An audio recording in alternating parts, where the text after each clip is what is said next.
Now at 10, why the governor of Kansas vetoed part of a school funding bill. Plus, weather damages some trails at Joplin's Wildcat Glades. And how the Pittsburgh Police Department is celebrating National Police Week. The four states' most watched news starts now. A person of interest in a decades-old Delaware County missing person case reportedly killed himself today in southern Texas. This is KOAM News at 10. I'm Dow Quick. Peggy Sweeten was 52 years old when she was reported missing from her home on Grand Lake in January of 1998. She lived there at the time with her husband, James. This afternoon, Delaware County Sheriff's Office released that James Sweeten killed himself in Weslaco, Texas. The police department in Texas stated they received a call about a suicidal person at an RV park. When they arrived, they found his body in an outbuilding. The apparent suicide comes days after the Delaware County Sheriff's Office sent a dive team into Grand Lake near the home where Sweeten lived. Earlier this month, a barrel was located underwater that was believed to be connected to Peggy's disappearance. The dive team was unable to retrieve the entire barrel due to deterioration, and no new evidence was found. Kansas Governor Laura Kelly today vetoed part of a $6 billion funding plan for the state's K-12 schools.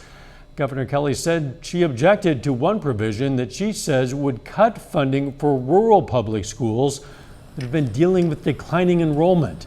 The spending plan, which would provide the bulk of the money to the state's 286 school districts, would also expand a program aimed at providing private school scholarships for low-income families. Another beautiful evening out there. Let's check in with Chief Meteorologist Doug Heddy. Yeah, it turned out to be a great Thursday for us today. Temperatures warmed up 83 for a high above our average high of 77 degrees. Record was 90, set back in 1997. We've had a pretty good evening, but mid and upper level clouds increasing on the Kansas and the Oklahoma side. And this is what we're going to see tonight. Look at the band of showers and thunderstorms developing out toward our west. Those are going to start to really head in our direction, but it's going to take all night before they even make it here. So it's going to be pretty quiet over the next several hours. Sitting into the upper 60s right now, we'll drop back into lower 60s. A few isolated little showers popping up after midnight, but the big band of showers and thunderstorms drive in as we go through the morning hours. So we're going to break this down. Of course, it's going to be a wet Friday. We'll have those details for you here in a bit. All right, catch you in a few. Damage caused by recent wet weather closed two trails at a popular Joplin park. According to the Wildcat Glades Nature Group, the Red Trail between the Woodland Loop and Reddings Mill Bridge is closed. A crack in the trail opened up along a portion of the walkway. The Green Trail, also known as the Bluff Trail, is closed from the south side of the Reddings Mill Bridge to Mother Nature's Gap as the bridge crossing area at Spring Creek is flooded.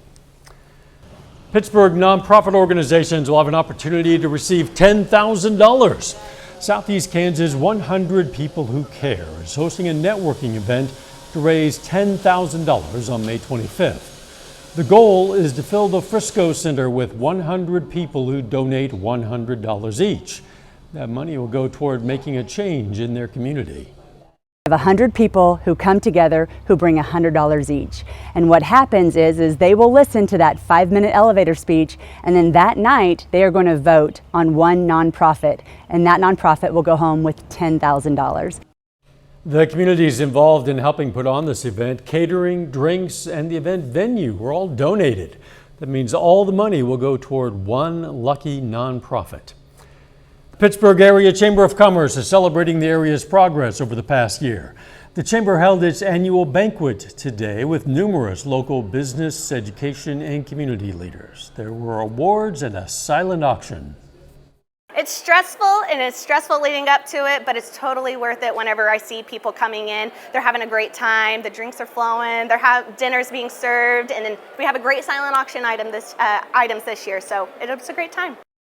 That banquet was held at Pitt State's Overman Student Center. This week, people all across our country are celebrating National Police Week.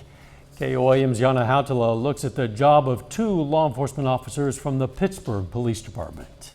The community in Pittsburgh recognizes their officers during the National Police Week. We've had numerous businesses and citizens bring us cookies and lunches and meat trays and all that kind of stuff. And we really appreciate our community, and we're really lucky in Pittsburgh because we have a very supportive community of our law enforcement agency. On May 15th, the Peace Officers Memorial Day, law enforcement honored officers who have paid the ultimate sacrifice. I've actually lost a few friends from around the country that I've done Special Olympics with, and they've lost their lives in the line of duty. So having a day to remember them, especially not only on the time when we remember them all the time, but one day that their families actually get to go to Washington, D.C. and spend a few days there and see their names on the wall and be able to recognize those officers who paid the ultimate sacrifice. Lieutenant Chris Moore has served for almost 20 years, while Officer Dustin Hipsch has been on duty for over a year. This is a profession he has been interested in since he was younger. It's a lot more hectic than I thought it was going to be.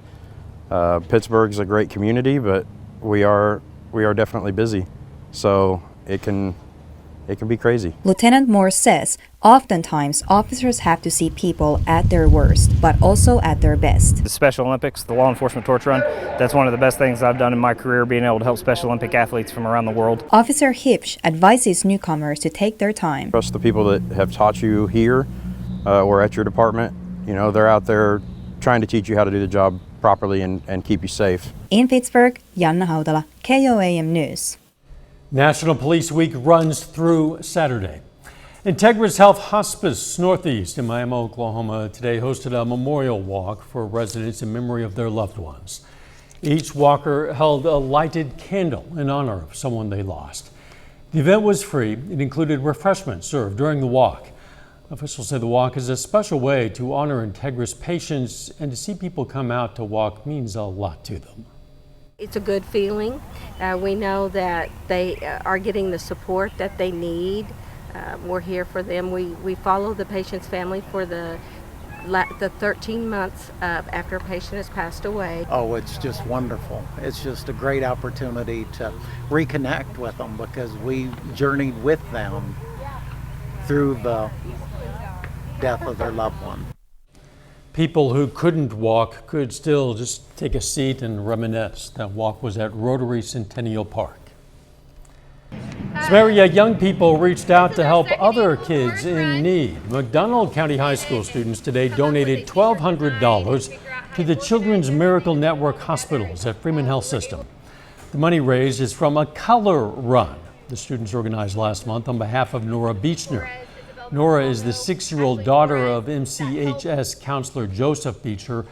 Nora has a rare disease and needs ongoing medical treatment. They give back because they care about their teachers. They care about the staff that work at their school, and this is just a little way for them to be able to give back on a level that's appropriate for them. CMN helps the family with transportation and other expenses related to Nora's traveling to and from treatments. Coming up, police in New Mexico investigate a teenager accused of shooting at passing cars with a rifle. Plus, what a new poll shows about how Americans feel about the threat of gun violence. We have new details from the investigation of a deadly shooting rampage that occurred in New Mexico on Monday. Today, police released body camera and doorbell videos, including one that appears to show someone saying, "Kill me," on a home's Ring camera. We want to warn you, some of the images are disturbing. Michael George reports. Police in Farmington, New Mexico released disturbing video of the deadly rampage that left 3 women dead and at least 6 people injured. I'm at Dustin and Navajo. Be advised, this guy is right in front of the church. The footage includes body cam video of an officer desperately running toward gunfire as the suspect shot more than 100 rounds with an AR-15 rifle. I'm being told he's got an automatic weapon. More shots are being fired. As the officer approached, he called for backup. Give me another unit. Officials later identified the gunman as an 18-year-old high school student who was going to graduate the next day. Police say 97-year-old Gwen Schofield and her 73-year-old daughter Melody Ivy were killed when they pulled over near the body of 79-year-old Shirley Voita.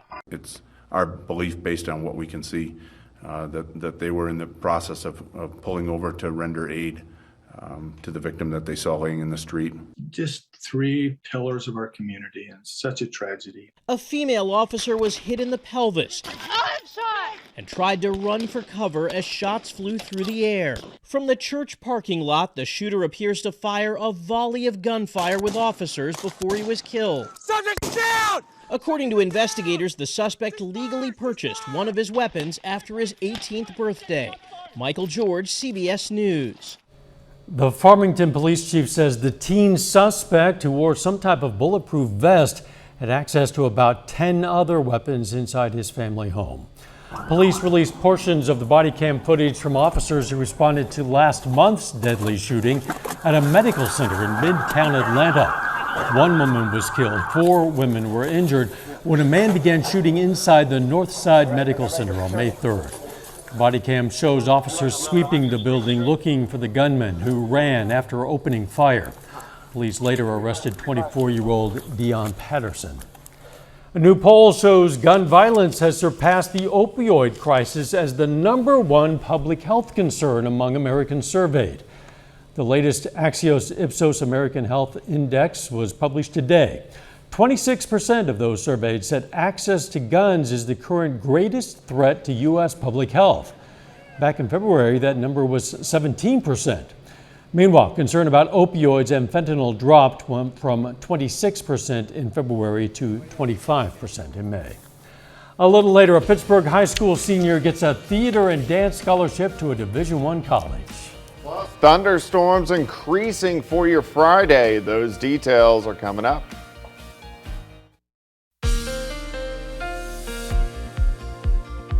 Well, it turned out to be a nice Thursday for us today. We have partly sunny skies. Temperatures great, lower 80s during the afternoon, and a very nice evening. Still a nice evening.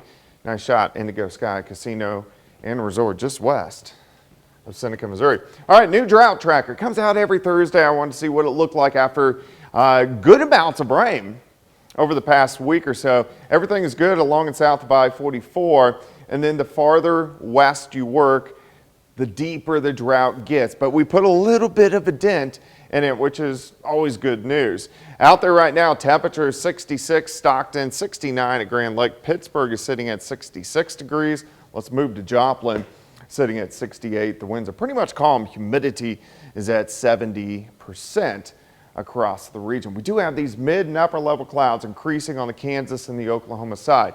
This is due to our next storm system, which is brewing. You can see the big batch, big shield of rain pulling out of eastern parts of Colorado, moving into Kansas, the panhandles of Oklahoma and Texas. So showers and thunderstorms really increasing to the west of Wichita. And then if we track farther south, panhandles of Oklahoma and Texas. And this is really our batch that is going to expand and drive across the state of Oklahoma and eventually get in here by the time we head into the morning hours. Tonight's going to be dry. There could be an isolated shower, but mainly dry. Rain chances start to go up. Here's 8 a.m., 10 a.m., noon, 2, 4. Then they start to taper off once we get into tomorrow evening. So let's go ahead and let's move through your next 48 hours. By morning, 6 a.m., clouds, most of us dry. Watch the rain advance in on the Kansas and the Oklahoma side. So this is 8:30, 9 o'clock. Still, a good chunk of us are staying dry. Showers and thunderstorms move into the metro once we get into mid to late morning. Some of these storms could be a little bit stronger, not anticipating anything severe. Periods of showers, thunderstorms as we move into the early afternoon. We're going to go to about 4 p.m. Our cold front is sliding through, so at this time we could get a few stronger storms, mainly in our southern counties. Again, not anticipating anything too strong or severe. Scattered thunderstorms continue as we go into the evening. Here's 6:30 p.m. So after 7 or 8, these storms are out of the metro and they're out of the complete four-state area by about 10 p.m. for us tomorrow. Then we cool down, clear out, start at 49 on Saturday. Saturday afternoon, a northerly wind, temperatures great, right around 70 for afternoon highs. So it's going to be wet tomorrow. We hang into the upper 60s, periods of showers and thunderstorms as we go through the day. Rainfall amounts, not excessive, but I think most of us kind of sit in that quarter upwards to a half an inch, a little bit heavier in our southern counties. 69 on Friday. Let's go 71 Saturday, 74 on Sunday. So the weekend's going to be fantastic. Monday looks good. Pop-up storms return by Tuesday. Yeah, after a dry weekend, it'll be soggy then again for a while. Yeah, it definitely will. Thanks, Doug. Pittsburgh High School senior is signing to scholarships at the collegiate level. Ella Rooms is headed to the University of Kansas. She's getting scholarships for theater, dance, and honors college. Why KU? Well, that is a question everybody has asked me. They say, Ella, you could go anywhere, why KU? And it really is the atmosphere. There is nothing like the Rock Chalk Chant. And you drive through the hill and you're like, man, this is just a great school with a great atmosphere, great programs. I'm pre-med, want to be a doctor, so KU is a wonderful school for that. Ella says one of her teachers, being a big KU fan, also played a part in her decision. Still ahead, East Newton and Lamar square off for a baseball district championship. And Missouri Southern hits the field in the first round of the Division II National Tournament. Jacob Leonard has those highlights and more up next.